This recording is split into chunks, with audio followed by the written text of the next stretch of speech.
Muy buenas tardes a todos.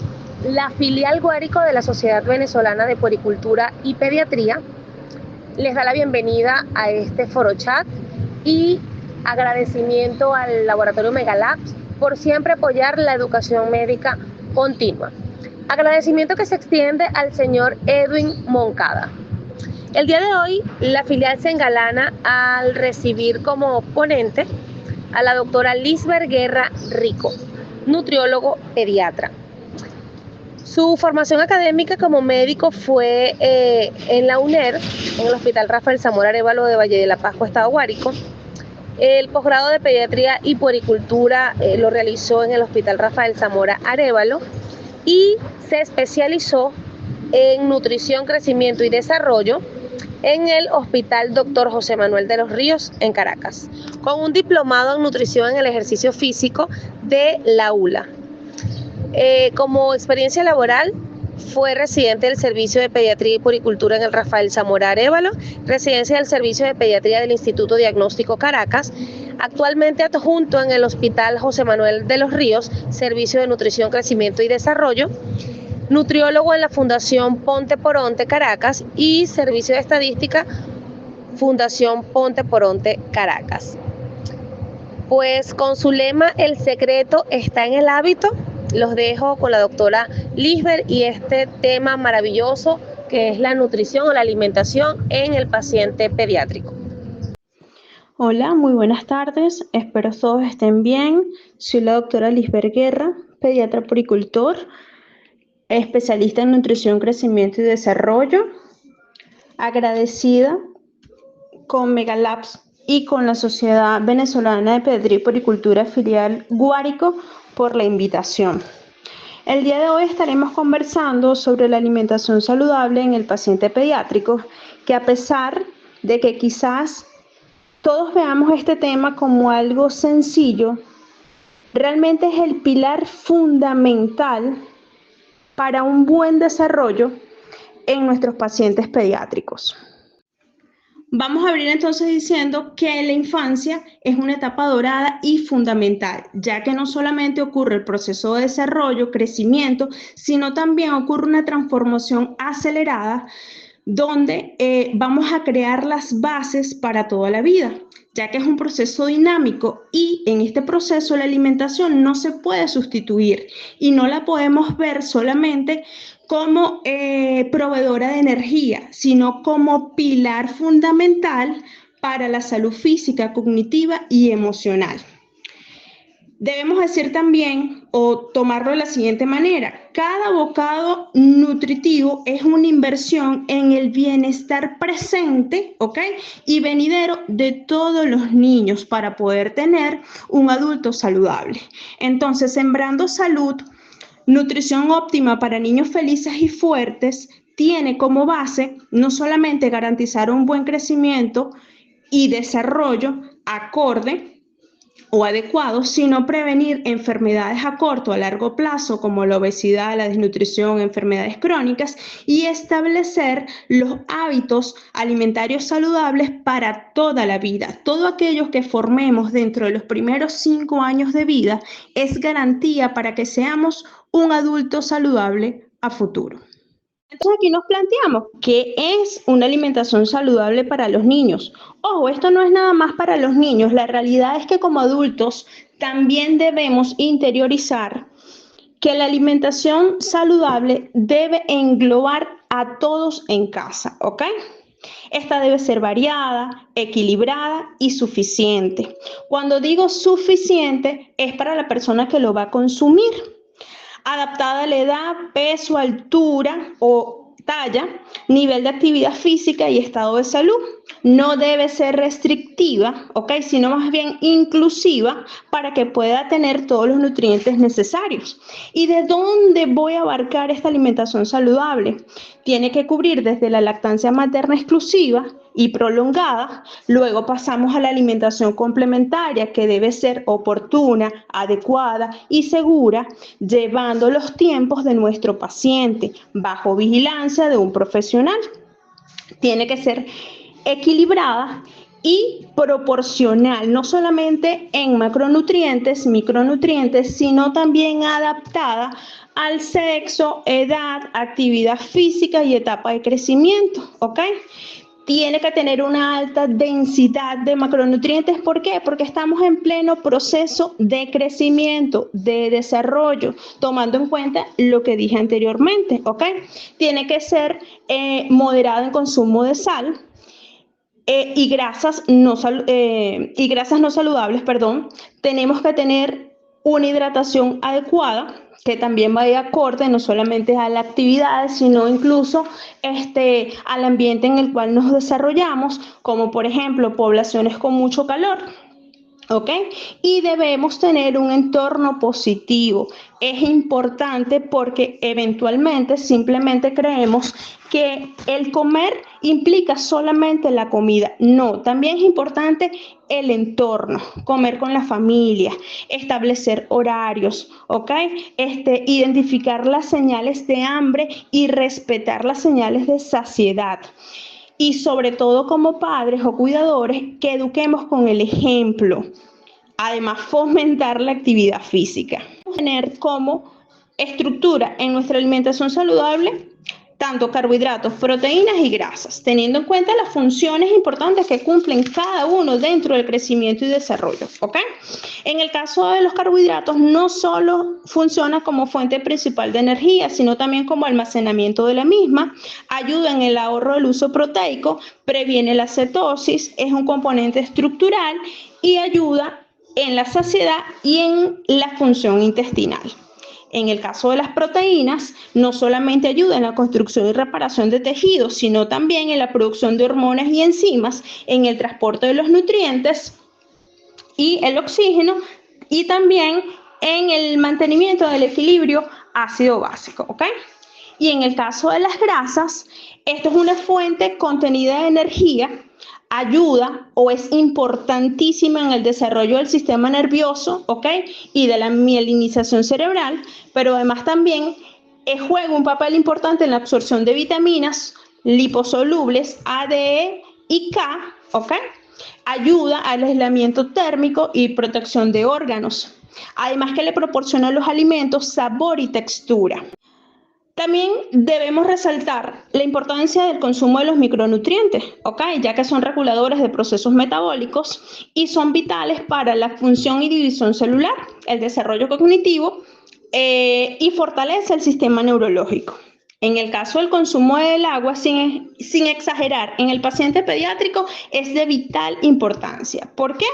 Porque en el paciente pediátrico se magnifica la función que puede tener el agua o que tiene el agua, ¿ok? Esta, en este caso, no es nada más una bebida, sino que es el solvente universal y el medio donde van a ocurrir casi todas las funciones biológicas. Además, ayuda a regular la temperatura, el transporte de nutrientes, eliminación de desechos y toxinas, ¿ok? Así que es importante el consumo de agua, más allá de como las mami nos dicen, ay, es que tomó jugo, a él le gusta más el jugo, doctora. Una vez que tenemos estructurado entonces que debe contener una alimentación saludable, ¿ok? Y ya sabemos cuáles son los macronutrientes, los vamos a dividir en los grupos de alimentos que son proteínas, cereales, frutas, grasas vegetales y los lácteos, ¿ok? Pero por grupo etario tenemos distribución de las porciones, ¿ok? Según la etapa de crecimiento en el cual esté. ¿Qué es una porción? Es la cantidad específica de un alimento que se recomienda para consumir, pero tenemos que tener en cuenta que es una porción estándar. Las porciones o los requerimientos calóricos para cada persona debe ser individualizado, tomando en cuenta características que ya les comenté: sexo, edad, actividad física. Pero además de eso, si presentamos una patología de base o alguna condición que me limite el consumo de algunos alimentos, ¿ok? Teniendo en cuenta que los sólidos, la medida estándar de una porción son 30 gramos, ¿ok? Pero el aporte calórico no es lo mismo 30 gramos de proteína que 30 gramos de cereales, ¿ok? En el caso de los líquidos serían 8 onzas, 240 ml. Esto por practicidad. En los sólidos también se dice que una porción son 3 cucharadas rasas del sólido que estemos midiendo, ¿ok?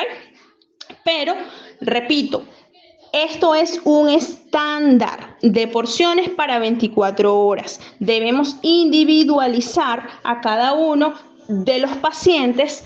¿Para qué? Para poder sacar su requerimiento con las características que ya les expliqué anteriormente, ¿ok? Mitos y realidades en la alimentación pediátrica. Bueno, esto va a depender de la cultura y de los hábitos de la familia realmente. Y mitos tenemos muchísimos, como por ejemplo, él está gordo, está bello y porque está gordo está sano, o todos los niños tienen que tomar vitaminas siempre, o el complejo B da hambre, o doctora, si no toma jugo, no come, ¿ok? El ambiente en el cual se desenvuelve son los que van a alimentar estos mitos y nosotros como profesionales de la salud tenemos la responsabilidad de poder modificar este tipo de conducta. Dentro de las realidades que hoy en día estamos viviendo, sobre todo en el adolescente, hay una cantidad de información en redes, no solamente por influencer, TikToker, llámenlo como ustedes quieran, personas que se adjudican conocimientos y llevan a hacer alimentaciones extremas. Y tenemos padres que siguen este ritmo de alimentación en sus hijos, como hacerlos veganos o hacer que hagan dietas restrictivas a base solamente de proteínas, eliminando todos los carbohidratos. Es complejo hoy en día no solamente educar a los padres, sino hacerles entender que todo lo que aparece en el internet no es verdad. Meriendas. Las meriendas tienden a ser un punto álgido entre algunos colegas, ¿ok? Las meriendas son una parte fundamental de la alimentación de los niños y en la mayoría de los casos son necesarias, sí. ¿Por qué? Porque tienen un déficit o tienen, según la expectativa del cuidador o de la mamá, poco apetito. ¿Por qué digo expectativas? Porque a veces mamá o papá tienen la idea de que comen muy poquito cuando realmente está cumpliendo el requerimiento para su edad, ¿ok? Recordemos que a diferencia del adulto, los niños tienen estómagos más pequeños y una alta demanda energética, ¿ok? Debido a la etapa de crecimiento y desarrollo en la cual se encuentran. Esto significa que no siempre pueden obtener todos los nutrientes y la energía que necesitan en solo 3 comidas. Así que en ese caso es válido el uso de las meriendas. Sin embargo, esta merienda o el tipo de merienda va a depender del estilo de vida de este paciente o de si tiene o no una patología de base. ¿Cómo debe ser una merienda saludable? Debe ser nutritiva, debe ser variada, adecuada en proporción y evitando azúcares añadidos y grasas saturadas, ¿ok? ¿Y qué las hace tan importantes? Bueno, ellas van a garantizar un aporte de energía constante, manteniendo un suministro de energía a lo largo del día, ¿ok? Cubrir requerimientos nutricionales en el caso de que tengan déficit. Van a ayudar a controlar el apetito, ¿ok? Evitando que los niños lleguen a las comidas principales con mucha hambre. También puede ayudar a establecer hábitos saludables siempre y cuando la merienda sea nutritiva, no es una galleta, no es una torta, no es un refresco, ¿ok? Y ayuda a mejorar el rendimiento escolar. Sí, ¿por qué? Porque un cerebro bien alimentado funciona muchísimo mejor y las meriendas contribuyen a una mejor concentración y aprendizaje. Tomando en cuenta lo que dije al principio, estas van a depender de si el paciente está en déficit o está en exceso, ¿ok? Y una merienda saludable entra dentro de las características de la alimentación saludable en general. No debe ser un procesado, no tiene que ser un ultraprocesado, ¿ok? Estrategias prácticas para fomentar el hábito saludable. La base es la familia, ¿ok? Los padres tienen que ser el modelo a seguir. Tenemos que comer en familia, fomentar la comunicación y los buenos hábitos en la mesa, evitando distracciones durante las comidas, sin uso de pantalla. ¿Y quién lo tiene que hacer primero? Mamá, papá, hermanos mayores, ¿ok? Tenemos que tener un ambiente positivo. Es decir, no puedo obligarlo a comer. Por eso, en un principio les dije que debíamos identificar los momentos de hambre y los momentos de saciedad, ¿ok? Hacer que la comida sea una experiencia agradable, no una batalla campal de tienes que comer.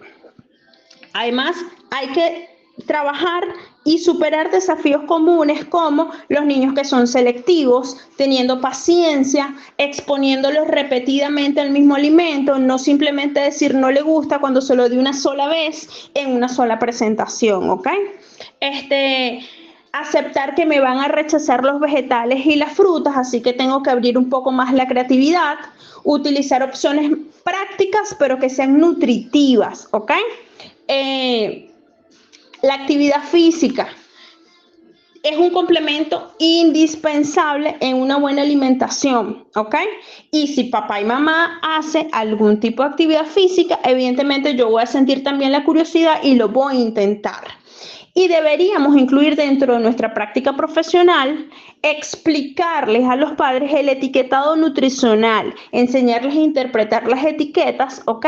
De forma sencilla para que puedan elegir mucho mejor. Otras consideraciones claves, los horarios. Debemos intentar establecer horarios regulares para las comidas y establecer las meriendas, ¿ok? Además, tenemos que aprender a escuchar a nuestros niños cuando nos dicen no tengo hambre o tengo hambre. Por un lado, no puedo forzarlos a comer ni las meriendas ni las comidas principales si no tiene hambre, ¿ok? Debemos aprender a reconocer la saciedad, no solamente en el niño, sino también nosotros como adultos, ¿ok?